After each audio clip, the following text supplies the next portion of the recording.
By the time WarioWare popped up on Game Boy Advance, Wario was already a relatively well-known, if possibly B-tier, commodity. Debuting in Super Mario Land 2 in 1992 as the villain, the yellow-clad anti-hero started seeking his fortune in 1994 with the first Wario Land, following that up with 4 more land adventures over the next 7 years across Nintendo's portables. Over that span, he also showed up in everything from generation-spanning puzzle games like Wario's Woods to the Bomberman crossover Wario Blast. He was often the misshapen foot trying to find the right shoe, even trying sports and parties out with Mario and the gang as well. While WarioWare in retrospect seems like a natural fit for Wario, the game's origins owe more to Mario, specifically the Nintendo 64 disc drive game Mario Artist Polygon Studio. Created by Nintendo's R&D 1 team, which created Wario, Polygon Studio allowed players to create simple 3D objects, but it also had a minigame mode nestled inside where tiny games kept coming one after the other. While Mario Artist and everything related to the 64 disc drive only came out in Japan, that idea of rapid-fire minigames lingered. Eventually, Takahiro Izushi of R&D 1 worked on WarioWare Inc. Mega Micro Games for the Game Boy Advance. Izushi, who retired from Nintendo in 2018, has a history of the company that dates back to the Color TV game series, so he's no stranger to the multi-game collections.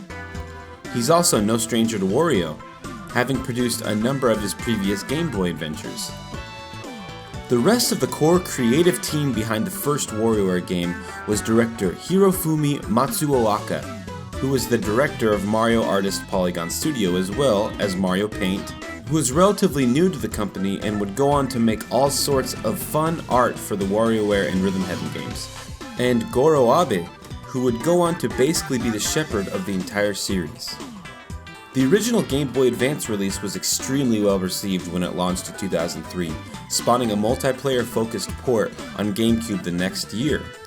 For the next few years, the series is basically a way for Nintendo to show off unique control methods, with tilting and more with WarioWare Twisted on the Game Boy Advance, touchscreen use on the DS with WarioWare Touched, and the Wii Remote with WarioWare Smooth Moves.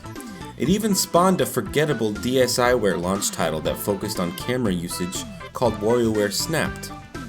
The series came at a regular clip for a while there, with 7 releases over a 7-year period, concluding with the late DS game WarioWare DIY, which let the player make their own microgames, and even transfer them to play on the Wii. While this feature was undoubtedly one of the coolest uses of Wii DS connectivity, the sales of WarioWare DIY weren't terribly promising, which might have contributed to the absence of the series for the most part for the next number of years.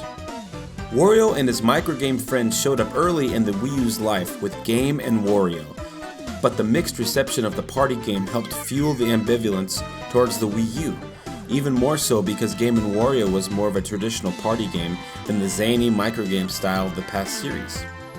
Fans of the more traditional WarioWare weren't completely left out though, for the ingenious gamer had the player using the gamepad to play WarioWare in bed while also hiding from their mother, one of the more interesting asymmetric concepts in the Wii U's catalog. It's been well over 5 years since our last adventure in the wacky world of WarioWare, and with the newly released WarioWare Gold hitting the 3DS, packing the most microgames yet, it's sure to hit right at home with fans of the Bonkers series. To celebrate, here's a bunch of our favorite microgames.